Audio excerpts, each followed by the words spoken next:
Hi, everybody. Welcome. I'm Mike Morden. I'm the Interim Executive Director of the Samara Centre for Democracy.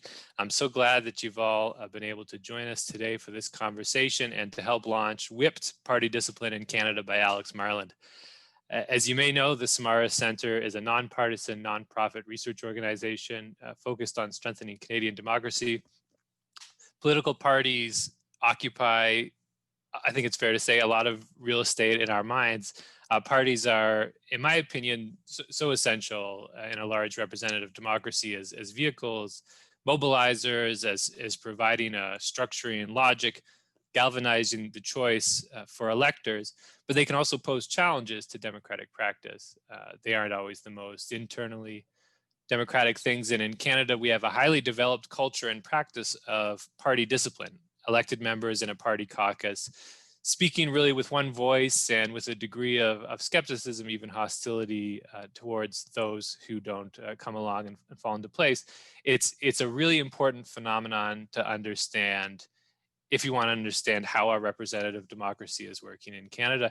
And Alex Marland's new book, Whipped, provides a fantastically deep and immersive dive into the interior lives of parties.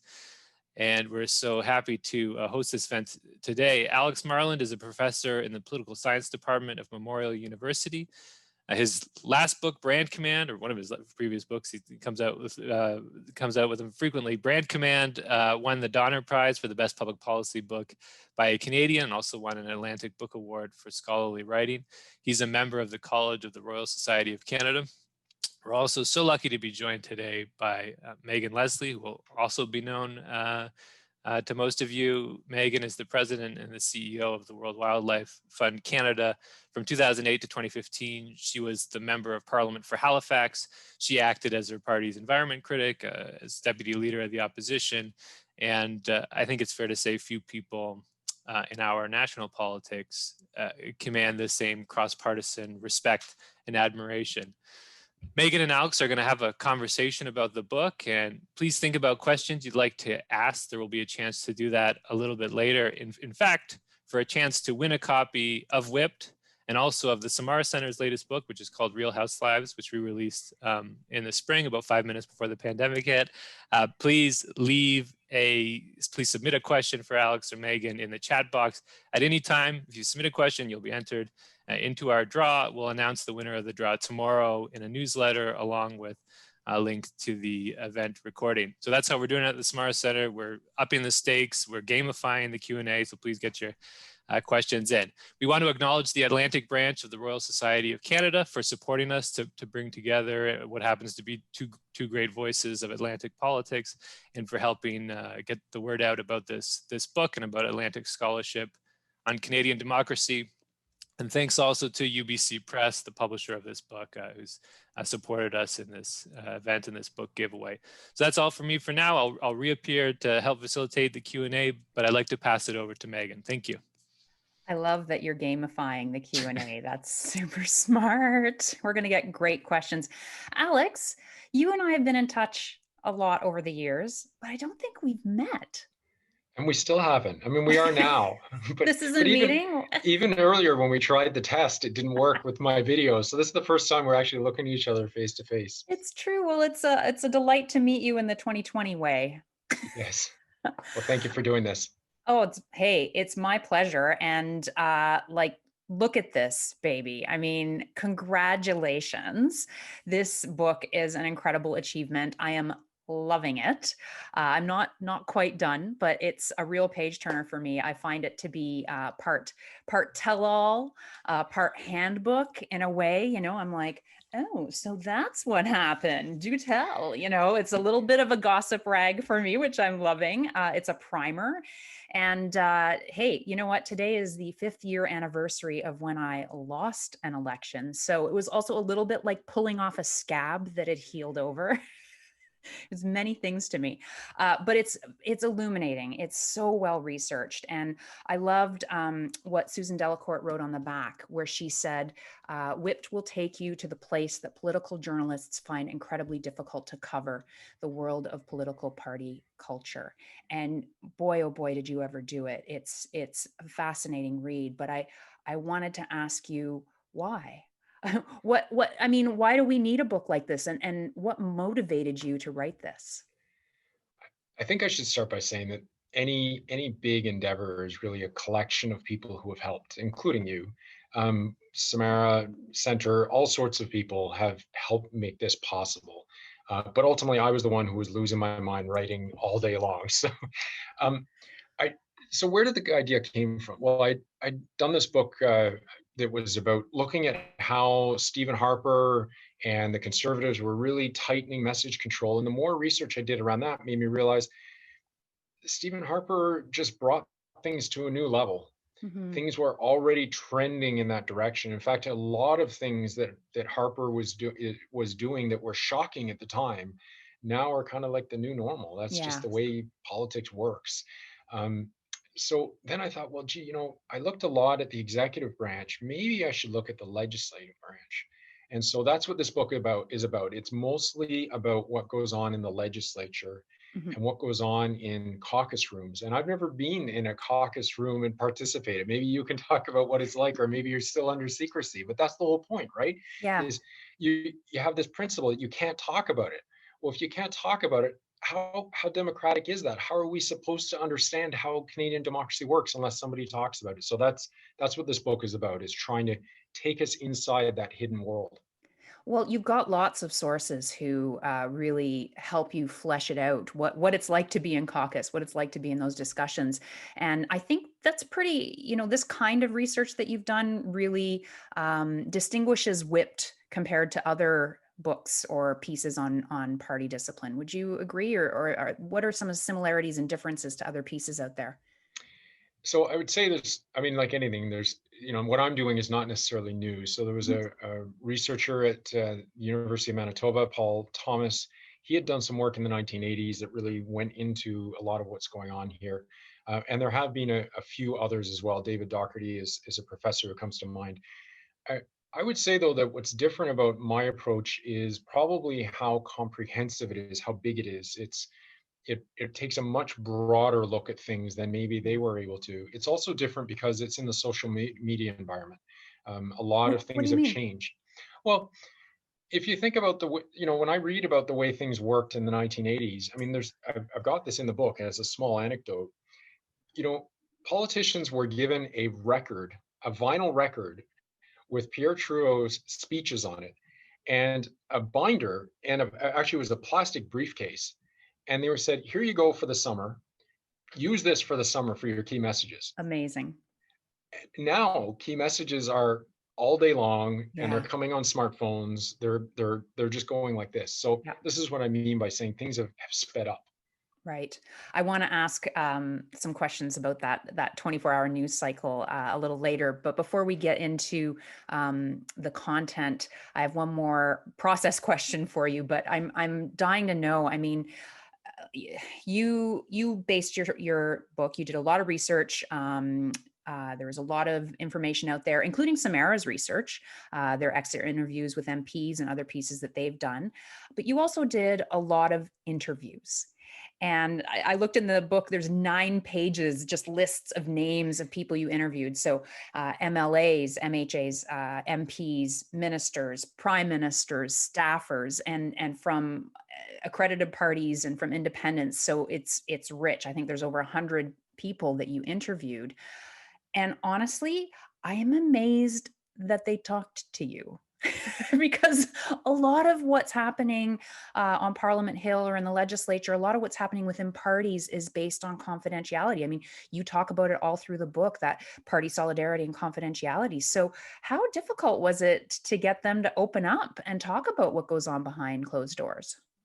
Great question, especially when you're talking about things like message discipline. So the whole principle is don't talk about it, and Yeah. yet here is somebody wanting to talk about it. I can't. I mean, one thing that I noticed is research that was done in the 90s and the early 2000s had much more success in terms of a number of people agreeing. I Oh. did have a lot of people who said to me, I just can't, I'd like to. There were other people who said, I'm traveling, I'm too Mm. busy. And then other people, it didn't matter how many times I seemed to contact them, just completely ignored me. Hmm. My favorite rejection came from former Prime Minister John Turner, who stood out, and I mentioned this in the book, and he phoned me And he said, listen, he said, I'm too old to go over all this, but I want to at least tell you myself. I just thought that was great. We had a good conversation Aw, about other things. yeah.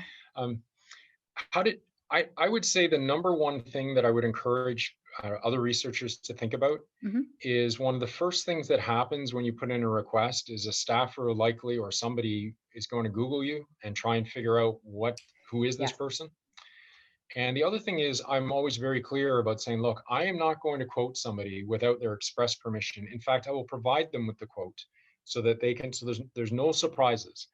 And that's part of how party discipline and message discipline works. You work in a world of no yeah. surprises. So I had the same mantra as well, no surprises. Yeah, that's if I can keep asking about that a little bit though. Susan Delacourt, who I mentioned earlier, she did a piece last week about, you know what, I'm going to pull up the headline because I think the headline speaks volumes. The headline of her story was Female Politicians Endure Misogyny, Racism, and Hurtful Comments. It's time for them to talk about that. And she writes about your book. And you noted, I think, is it in your research methods or in the beginning that you got, this is going to sound funny, more rejection from women, that female politicians and staffers tended to, they canceled more often. They were more reluctant to even answer your emails. So I imagine that there's an element of gender, but also probably an element of race in your findings, whether, I'm sure it impacted the way you were able to do your work and ultimately your findings. Because as Susan points out, a lot of this stuff isn't even being talked about. Yeah. So, I mean, the one thing is when you're doing this, you're trying to figure out how to develop a sample. The reality is that there are more white men Yeah, in politics. So do you want to try, if you get gender balance, that's good, but it's also not necessarily representative of who right. is actually there. So I was always wrestling with that. But I ultimately reached a point where I just said, I'm going to stop asking white men because they are far more likely to say yes. Mm, And I need to put more effort into people who are not white men, hmm. not only because there's fewer of them, but I'm having a harder time getting them to agree. Yeah. And so I document some of the things around this. And at one point, I did reach out to Susan Delacourt, and I said, "Look, I'm having a hard time here." And she just took it upon herself. She went on Facebook and said something to the effect of, "Hey, ladies, does anybody want to do some research?" And all of a sudden, I started getting some emails from people, and it's not exactly the method I would have used, but it Yeah. did lead to me connecting with people who I wouldn't have otherwise spoken with, which was great. Yeah.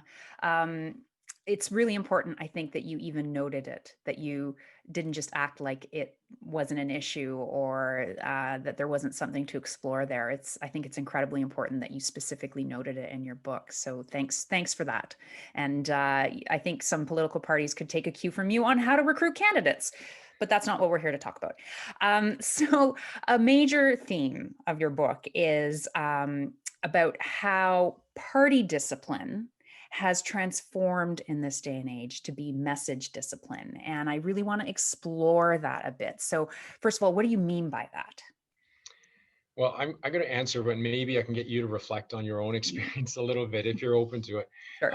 I So I think the way we normally think about party discipline is we think about voting. And one of the things I was able to get in this case, I was able to get some copies of vote sheets and reproduce them.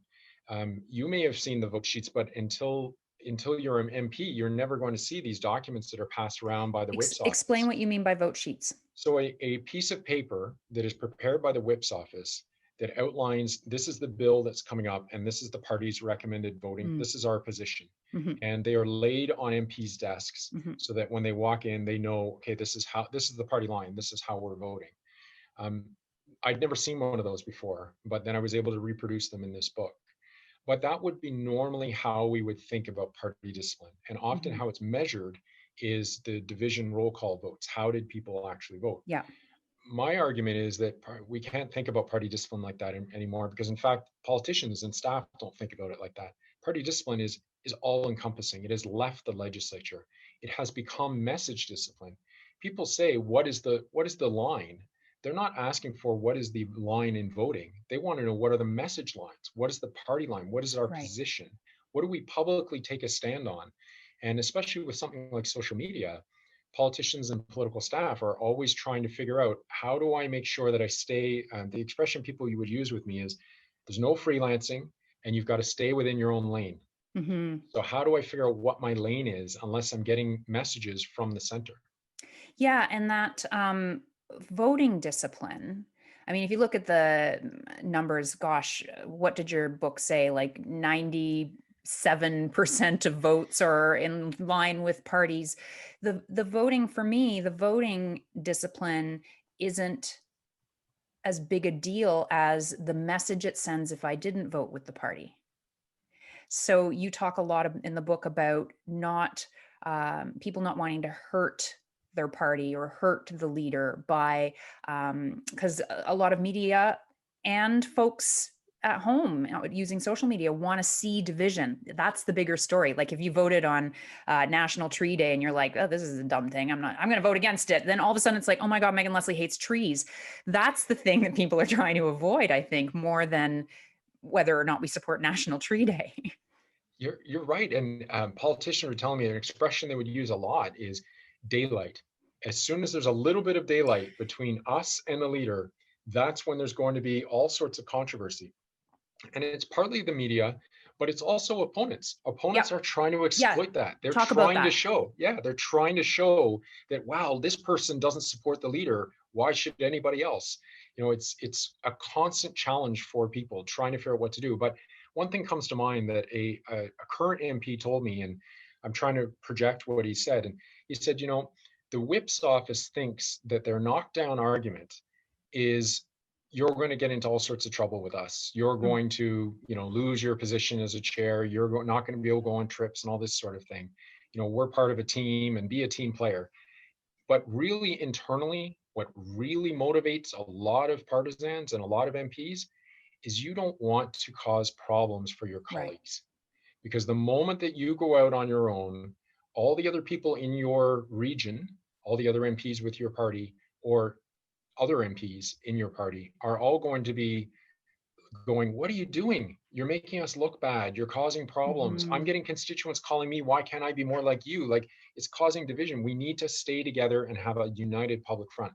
The amount of internal social pressure on politicians to act as a united front, act as a team, is incredible. I don't think we have fully come Mm. to grips with how much pressure there is on them. Yeah, I do think people imagine that it's like this power hungry leader who's in control of everything, or to the title, that there's a whip. I mean, there is a person, and there are jokes about them having actual whips, and where they all came from, the historical references there. But it's not just about the whip told me to do this, or the leader's office told me to say this. I think you're right to tap into that cohesion, that public unity is very important in a way that I don't think a lot of people outside of party politics really understand. And more than that, I didn't fully appreciate until I did all this and I started speaking with people that the whip, we have this perception, especially if you ever watch House of Cards and these kinds of dramas, we have this perception of the whip as being somebody who's, can't wait to get somebody in trouble. And the reality is, for the most part, the whip is a human resources manager Yes. dealing with all sorts of problems. And in any office workplace, you need somebody to go to deal with challenges. And yes, Hmm. of course, the whip is trying to figure out how people are voting, but that's part of the job. I didn't realize how much the leader is left out of a lot of the disciplinary process. And a lot of this is intentional. The leader's Mm-hmm. a busy person, has to, deal with all sorts of problems. They don't need the stress of an internal conflict. So Yeah. staff and whips and the others are working out these problems, and they only bring it to the leader's attention when they need to. The leader just doesn't have the energy to get involved with caucus fighting. Yeah, the whip has human resources management. That's a really good way of putting it. I learned in your book that I should have been buying bottles of whiskey for my whip all along to curry some favor, if only I had known. But it was a bit heartbreaking to read about, some of the whips you interviewed talking about how, someone didn't show up for a vote, or someone was absent from caucus retreat, and when they reach out, a lot of MPs burst into tears because there's a lot going on in their lives, marital breakups, sick family members. It really goes to, this book is about discipline, and you expect to flip to the chapter about whips and be like, oh yeah, this is the good stuff. But actually it made it really human. Yeah, like, the chair in a whip's office, we would think that this is kind of like the principal's office, and that's Yeah. where the person's going to get scolded. When really whips have told me that that's the chair that people are crying on, that all sorts of problems, like you say, are going on, financial, they could have gambling problems, they could have had problems with their election campaign and not, filing the right paperwork, and they're worried, it's an incredible amount of human resource management Hmm. activities that they're involved in. Yeah. So what about discipline though? I mean, uh, can you draw the conclusion of when is discipline good in party politics? Well, I think a number of people have made the very strong point that we do benefit from having political parties that are cohesive Hmm. because we're clear on what they're standing for. So if there's an election campaign going on, or even in between elections, what do the Liberals stand for, Yeah. or the NDP, or the Conservatives? We have some clarity. We don't have somebody going off saying, "Well, I'll do this for you," when really there's no chance of it ever going anywhere. Yeah. The real problem for me, and this is the fundamental part of the book, I think, Hmm. is the challenge is with government side backbenchers. Yeah. They are told they are part of the government when really the government is the cabinet. Yeah. They are given messages all the time to promote, and they're completely part of the government apparatus. The legislative branch is meant to act as a measure of accountability for the executive branch, and yet the executive branch becomes, some scholars have called this executive creep. It's just Mm. gotten bigger and bigger, and I would argue that communications has expanded the scope of the prime minister's office and the premier's office. Yeah. Oh my gosh. So let's dive into communications.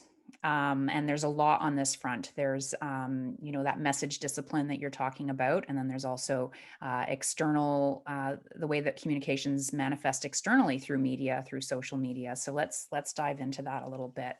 Um, I okay, this book is very well researched. You did it with, research methods, and I'm sure there were ethics forums involved. And I did a little research of my own for this. I asked people on Facebook what they wanted to hear about.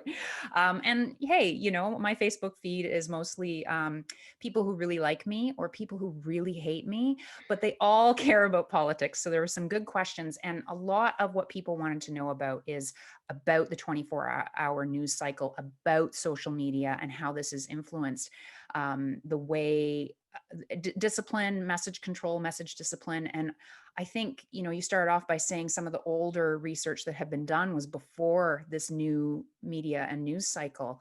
Um, Tell us a bit about how the change from party discipline to message discipline maps on the evolution of how communications manifest around politics. Well, here's where I can tell some stories from what I've read and among what people have told me.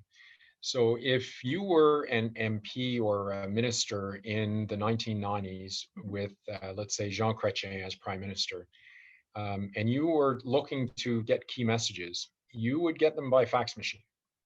If you were at a hotel, you would potentially have a staffer down at the front desk waiting for the fax to come in Yeah. with the messages. So this is what was going on. That evolved gradually, obviously, with the internet and then with Blackberries and where we are today. And where we are today is this is vocabulary that was not something that I was aware of previously, but now I use a lot. Social media shareables. Okay. And so what happens is the leader's office staff and caucus research bureau staff, what they're doing is they are creating these interesting things to put out on social media. Mm. They are sending them out to MPs and their staff, and they are saying, hey, here's some materials that you may choose from when you're choosing what you want to put online.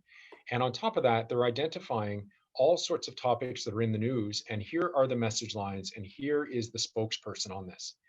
The subtext of all of this is, hey, we got this. Don't you get involved. Right. Don't you go out of turn. We are the ones who are driving the messaging. So if you are thinking of being an independent minded parliamentarian, well, there's going to be potential ramifications for doing so. You know, I had a I was biting my tongue a lot during this part of your book because I have a very different reaction to messaging coming from quote unquote the center than a lot of the people you interviewed did. I mean, I was always really grateful for it because there's so much coming at you. And so I was the environment critic. Yeah, if something happened on environment, I could do a quick assessment and figure out, this is the response in keeping with our party values. But if it was foreign affairs is like, in another language for me practically. And so I trusted Paul Dewar, the late Paul Dewar, who was our foreign affairs critic. And if Paul said, okay, based on my knowledge and experience of this issue, I think our position would be this based on party policy, I'd be like, awesome, Paul, thank you for doing that work. Because it would have taken me days. So it was partly the ability to rely on others with expertise in areas where I didn't have expertise.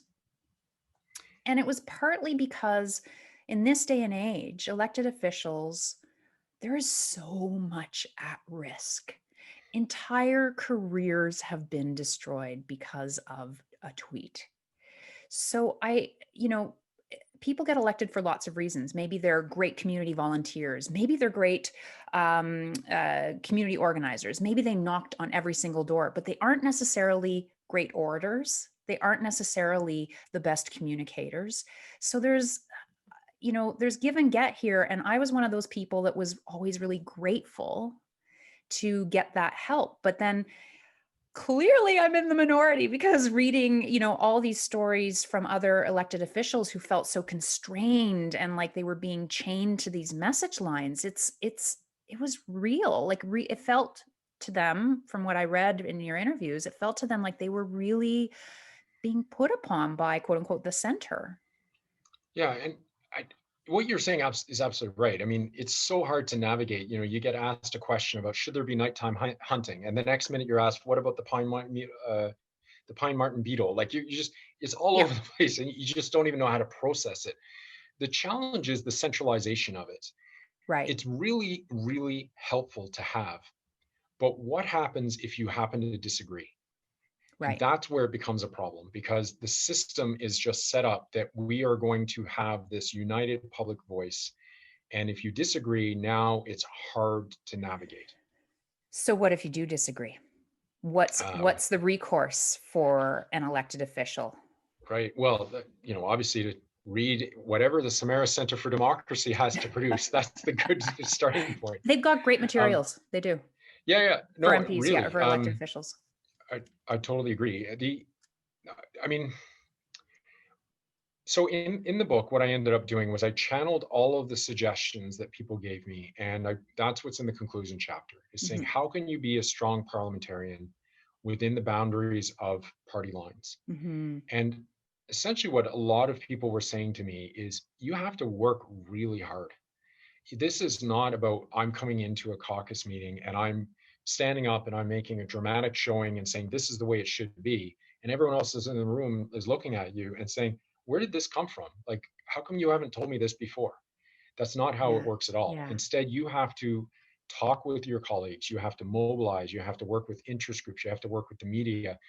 It's only really when a critical mass of the caucus is on side that it becomes a tipping point where the leader and others realize, whoa, we've got to slow down, or we've got to pivot, because if we've got a number of members of caucus who disagree on this, it's really hard for the leader to be able to move forward. Yeah, I remember one story from someone who was about to go and do an interview live, and they got messaging and they said, have you tested this with anybody? Have you spoken to anybody? Have you consulted on this? I'm not going on to say this unless you can demonstrate that you've actually talked to people about it. And that's shocking, right? I mean, that's the way it should be. You should be able to say, you should be able to question the lines that you're given, Yeah. but that's seen as insubordination.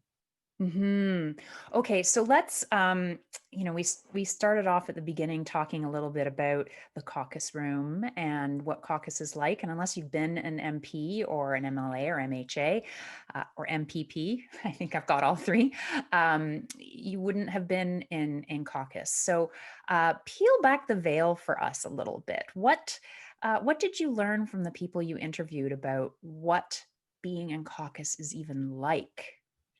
How do you assert Well, yourself, get your message across?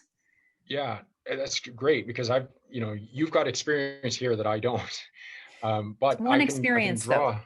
Right, I can draw upon what a collection of people told me. I think the first thing to keep in mind is size.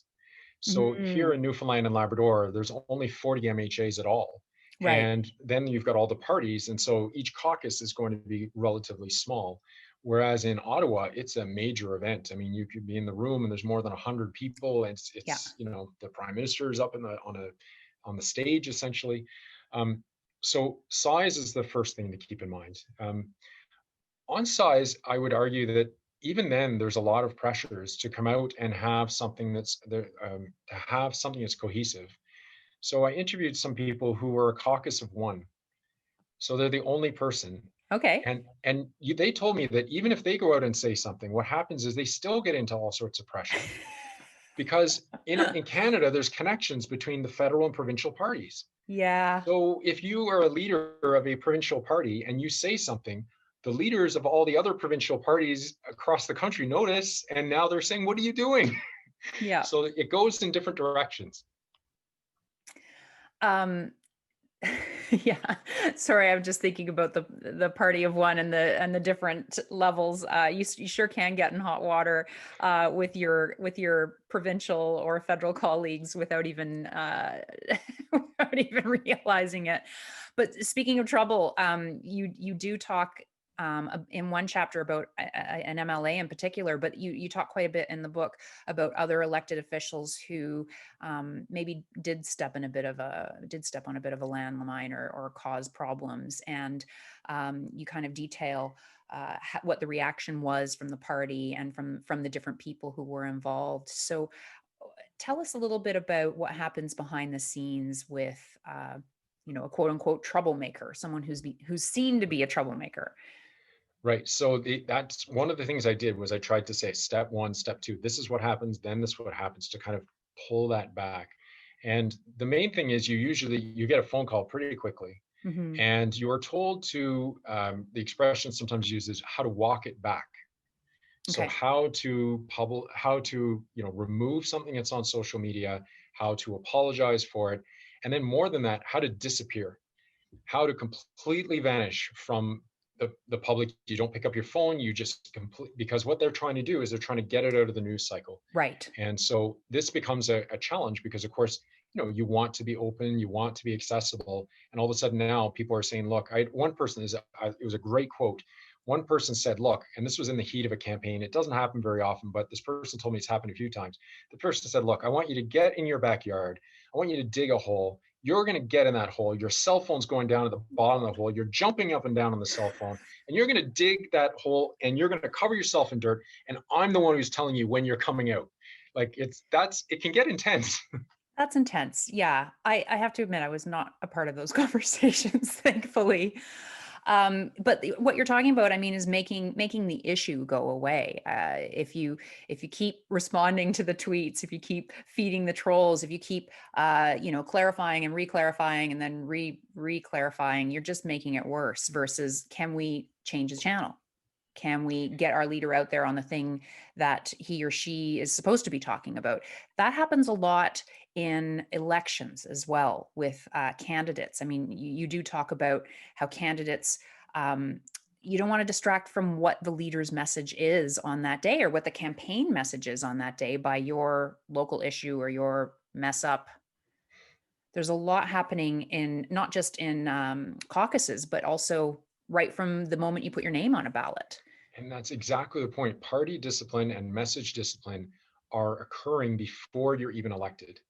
They are occurring even before you're the official candidate. You Hmm. have to complete these forms now, these 40 pages or longer, Yeah. and provide your social media passwords. They're doing a deep dive into your history. At least they're spending time, if they can, doing this sort of thing because they know it can end up being a problem on the campaign if something comes up that you said 3 years ago and now it's a big blow up. We can see that happening in BC and Saskatchewan.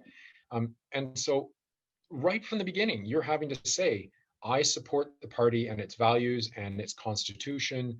If I'm doing anything wrong, they're going to get rid of me as a potential candidate. You're going to candidate training school where they're saying, look, stay on message, we'll give you messages of the day.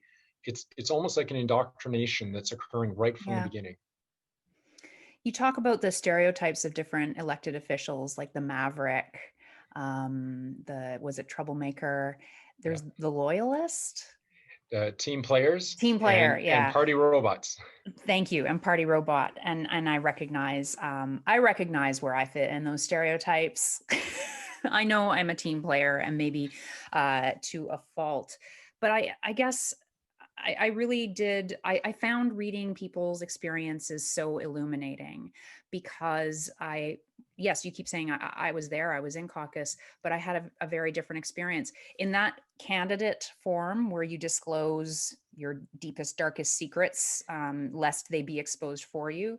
I remember I had to disclose that my partner and we co-wrote an op-ed that had a different position on HST, on home heating fuel. Like, there was and I had to like provide a link to this op-ed. I mean, nobody cares about the intricacies of tax law on home heating fuel. But again, back to what we were talking about, where if you get a little daylight, you can get that wedge, and opponents can really crack it open. And the actual story isn't, that somebody might have a different opinion on HSD and home heating fuel. The actual story is discord in the caucus. So although when I was reading these stories, I found them illuminating, and to be a different experience than my own, I had a lot of sympathy. It's a complex, complicated place, and folks are thrust in, and you talk about being a candidate should, prepares you for a lot of that message discipline, but it's a very unusual place. That's my 2 cents to add. Yeah, I believe it. I think having talked with as many people as I did, it becomes very challenging to see where things are going to go in Canadian politics, because how can you actively recruit quality candidates if they are immediately told, here, you have to reveal everything Yeah. about your life? And these forms they complete they're quasi legalistic. Yeah. You're looking at it going, wow, why would I put myself through that?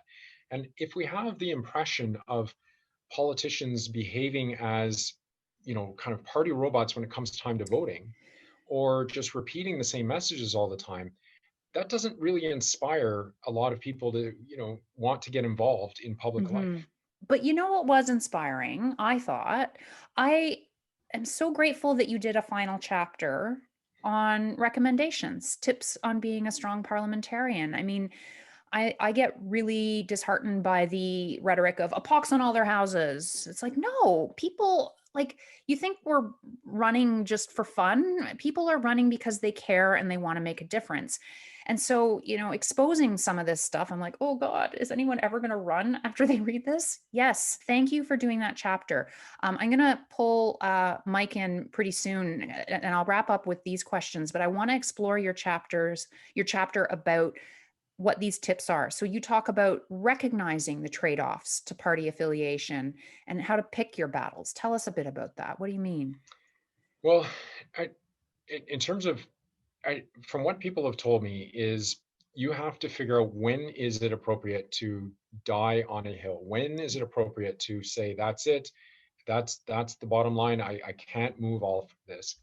What often happens is the way that a lot of politicians deal with that is they just don't show up for the vote. Mm. That's kind of the way of expressing dissent in Canada is, Wait, expressing dissent like to the party leader or on the issue?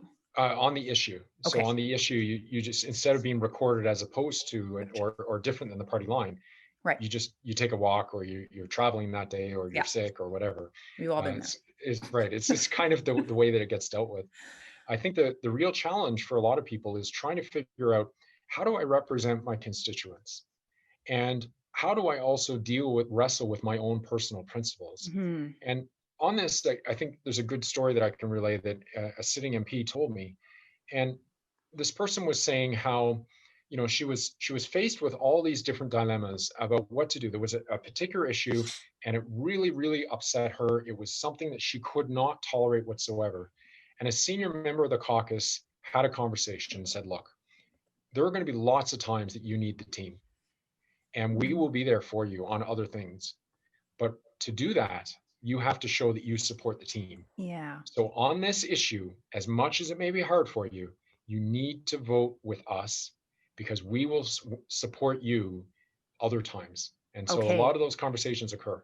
So you also give advice to new parliamentarians or current parliamentarians to build internal coalitions, to do their research, to consult. So you're describing the perfect coalition build there. Yeah, that's what MPs and others have told me, that you have to work hard, you have to talk with others and build support for your position. Anybody who thinks that they can get into politics and just it should be my way or the highway, the argument that people often say to me is, anyone who thinks that way, fine, go ahead and run to be party leader. And when you become party leader, lead the party to victory in an election campaign, and now you're going to have the ability to do that more than any other time. But even then, you're constrained by all sorts of things. Yeah, and even then, I mean, go back to your stories of Brian Mulroney and how he took people. It was Brian Mulroney, right? All the caucus management work he did, taking people out to dinner, Yeah, having coffees, picking up the phone and calling them. I mean, you're still building those coalitions, even though you are the leader. you've got to constantly work at it. And I Yeah. think that that's one of the lessons that I would argue that Justin Trudeau can pick up on, is you've got to put in the time to make sure that you've got everybody who is paying attention to you. When you're prime minister, it's really hard. Hmm. Your time is at a complete premium. Everybody needs you. How does somebody Yeah. like Brian Mulroney find time to pick up the phone and call people amidst everything he was doing? Yeah. And the last thing I wanted to touch on in your recommendations, advocate without embarrassing the leader. Oh my God, we should get Right. mugs. We should get mugs. The no surprises rule. Yeah.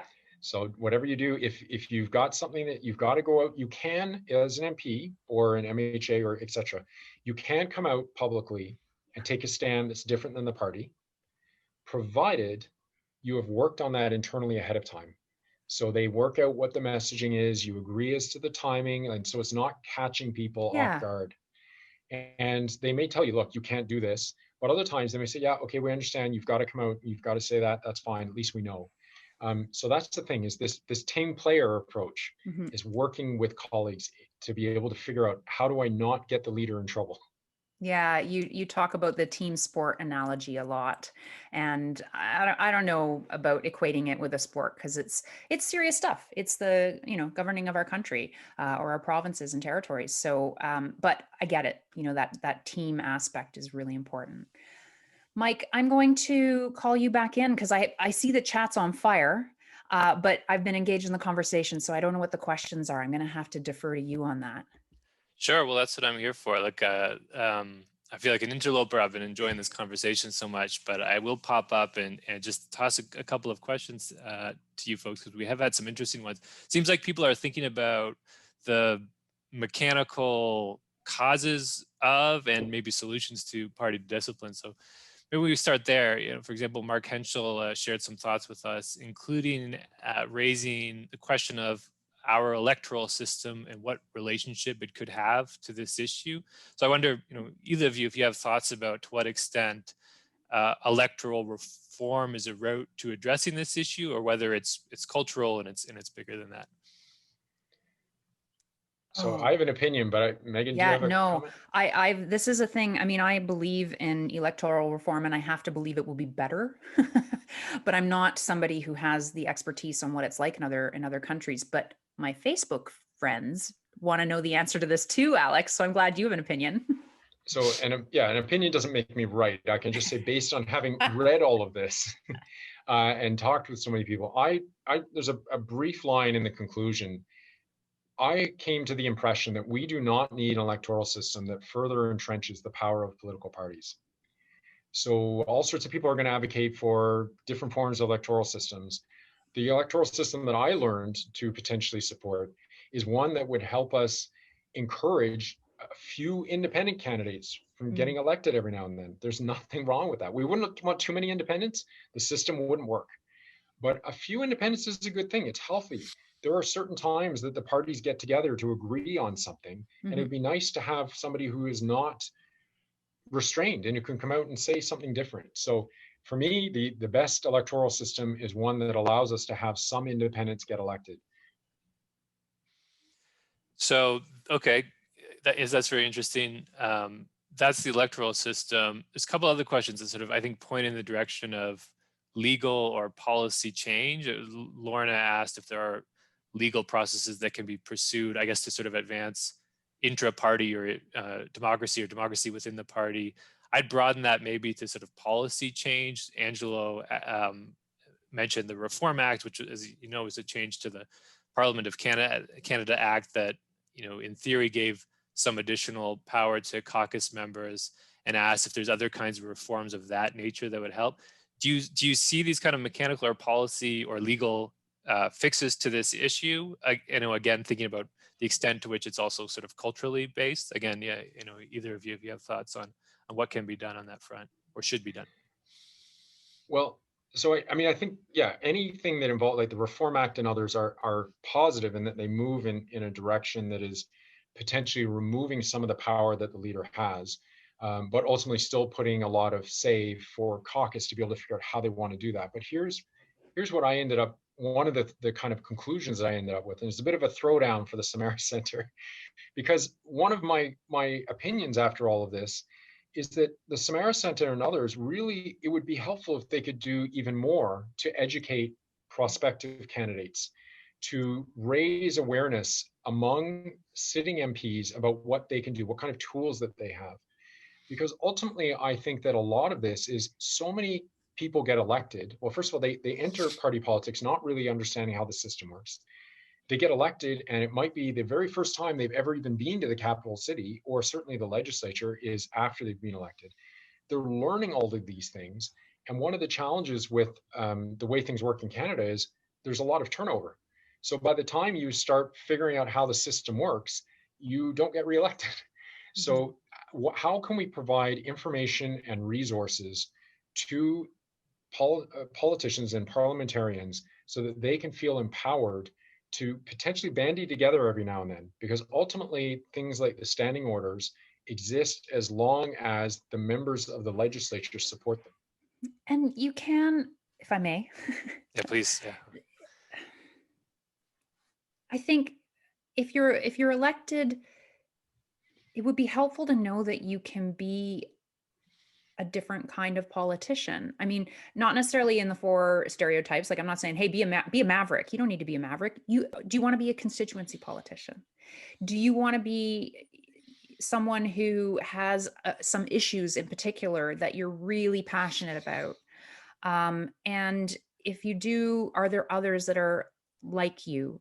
I remember on one private member's bill that was super contentious, and I wanted to vote not in accordance with my party. And it was based on, having done work with sex worker community in Halifax. I felt very confident and like I was doing the right thing by not voting with my party. But having a couple other MPs say, yeah, you've done the research, you've done the work, you know what's going on. You know what? We're going to vote with you too. And it was a small, tiny group, three of us. But that, to understand so early on that you couldn't there's lots of different ways to be an MP. There's lots of different ways to be an MLA, and you don't have to be the stereotype of any of those things. What are your priorities, and what do you want to accomplish in your potentially very short time there? I think that's really well said. And we heard in the course of our last round of exit interviews how many caucus members of your caucus beginning in 2011 relied on you for that, Megan. That this sort of reminds me of another question we got from Angelo. He raises the case of Nathaniel Erskine Smith, who's the MP for Beaches East York, and has sort of distinguished himself as being quite a bit more independent than the norm. And the question is, how do you get away with that? Is there a route to being that person, that politician, where you can just sort of choose to forge your own path? How do you sort of survive if that's the kind of MP you want to be? I'll just quickly, I haven't followed Nathaniel super closely, but obviously I've followed him a bit. And I think, like, my read from 3,000 feet above is that he advocates without embarrassing the leader. I mean, Right. it looks to me like he is thoughtful about these issues, that he has thought about what kind of MP he wants to be, and he's not grandstanding, he's not just like sticking the stick in the spokes of the wheel. It looks to me like he's giving the party a heads up, he's giving the leader a heads up. So Alex, he could have contributed to your conclusion. Maybe he co-wrote it. Well, he was one of the people I interviewed, so he is very thoughtful. I would argue that really every parliament, every legislature has somebody in it that is a bit of an outlier, who's kind of develops a reputation as a bit of a maverick. They go about it in different ways. The main thing to keep in mind is that a lot of them are not necessarily motivated about trying to get into cabinet. Yeah. And that can be a big difference. It can be almost liberating, because if you are not bound by, I've got to do everything the leadership says and every staffer tells me, because otherwise I may not get into cabinet, it's a different mentality than if you just say, oh, the heck with that, and I'm going to do my own thing. But you're right. It's about not embarrassing the leader. The no surprises rule is what is going to keep you in the caucus, because otherwise, eventually, you're going to irritate enough of your colleagues that they're going to urge the leader to get rid of you. Mm-hmm. I think that's a great point too. I know one of the things we try to do from time to time at the Samara Centre is resuscitate the notion of being a parliamentarian or an MP as a goal unto itself. There's no bad Right. seat in the House of Commons, and I think if more Yes. people leaned into that idea, then that incentive structure would play less on individual behavior. I have a question from Graham Steele, another Atlantic legislator and author. It's a research question. Alex, did you find significant differences across provinces on this question, or as party discipline, did you find it pretty consistent? That's a great question, and thank you, Mr. Steele. Whose books, by the way, are outstanding. They Yes. are really, really helpful, and Yeah. I wish even more people would write the way that he does. Um, you know, I'm not so sure that I was able to pinpoint major differences between provinces. I think, if anything, it was more of a sense that there's a lot of similarities between parties, and all the systems are relatively similar, and so a lot of the basic principles are very much in common. The main difference that I would say is one that a lot of you might already observe, and that is simply the size of the legislatures. As I said, the very small legislatures mean that a lot of people are in cabinet. If you look at Prince Edward Island or Newfoundland and Labrador, a sizable proportion of people are in the cabinet, and automatically that means that the number of people who are available to speak up and say something different is diminished. Alex, I felt like I read, maybe I'm reading into it because I was federal, but it felt like there was more intensity at the federal level. Oh Um, yeah. so maybe not a difference in the actual message discipline or party discipline, but um, everything's amplified. Well, more than that, everything at the federal level, there's more resources, the more Right, structure. right, right. At the provincial level, a lot of time things can be ad hoc. Committees aren't Yeah. meeting. I mean, so it's more formalized, no question, at the federal level. More staffers to shake their finger at you. Maybe we can just leave off with one last question from Erica. She asks, isn't the problem that we don't have a more open and inclusive process for creating legislation rather than focusing on the whip vote? So, if I'm understanding that correctly, are there ways to build caucus participation earlier on so that it's less a question of having to sort of enforce discipline later? Can you bring caucus along with a more inclusive process sort of leading up to a decision? So from what people told me, and this is more at the federal level than it is at the provincial level, but we can extrapolate it. Regional caucus is very powerful at the federal level. And so if that's a starting point for a lot of people, there are other caucuses too. So there could be, for example, women members of the caucus getting together. That can be a very powerful caucus as well. But when you're getting together in what one person refers to as affinity groups, when you're getting together in these subgroups, that's where you can start kind of building things. Because if you don't have the support of your colleagues in your region, your ability to move something forward is going to be much weaker than if they are all on side with you. So you start branching out, either it's regional or other groups. So it's sub caucuses, rather than always starting with the full caucus as a whole. Yeah, agreed. These affinity groups are really important also for helping you identify your people. A very, very small example, but being part of a women's caucus many years ago, and advocating that on International Women's Day, it should only be women. Like, let's showcase the women in our caucus. Only women ask questions in question period. Like, why the hell not? It's not, come on. But I wouldn't have asked for that, like as an individual. I wouldn't have known, who can I got an idea. Who do I talk to? Having the power of coming together on the affinity thing, can be really powerful. Well, let's pause it there then. I just want to really say a big thanks, first of all, to everyone for attending. I know it's not a small thing to carve out the time and interest given all that's going on. So we really appreciate the audience, really terrific questions. You should definitely read Alex Marland's book. If you won the draw, it'll be on its way. If not, it's still it's a tremendous value. There it is. So thanks, Alex, for joining us. Thanks so much, Megan, for contributing. Both your deep content knowledge and your wonderful interviewing and moderating skills. Really appreciate having you both today, and look forward to staying in touch with all of you and with the audience in the work to come. Thanks so much, guys. Thank you, and thanks to Samara. Yes. You guys are great.